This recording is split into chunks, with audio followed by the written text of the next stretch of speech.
Nakiramay ang mga kaibigan at kaanak ni Regine Velasquez Alcacid sa pagpanaw ng ama niya si Mang Jerry. Pilit nagpapakatatag ang singer-actress sa gitna ng pamamaalam ng itinuturing niyang #1 fan. Balitang hatid ni Ivan Mayrina.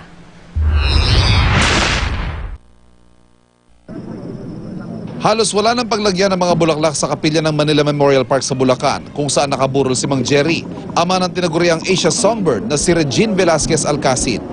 Ang mga nakikiramay wala ring tigil ang dating, kabilang singer na si Jose Marichan na naka-duet ni Regine sa 90s hit na Please Be Careful With My Heart, ang concert king na si Martin Yevera, iba pang kaanak, kaibigan at mga kasama sa industriya ni Regine.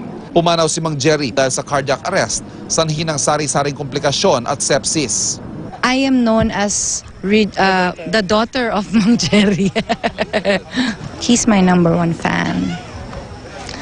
He never missed a show, a concert, an album. Nagdadalamhati man, pinipilit daw ni Regine na hindi maging emosyonal. Nagpapakatatag siya para sa pinaghahandaang Valentine's concert sa susunod na linggo na ikinalulungkot niyang hindi na mapapanood ng ama. Para raw kay Mang Jerry ang concert, kaya awitin niya rin dito ang leader of the band na paborito ng ama. Ang prayer ko is for me to be able to do the concert without crying.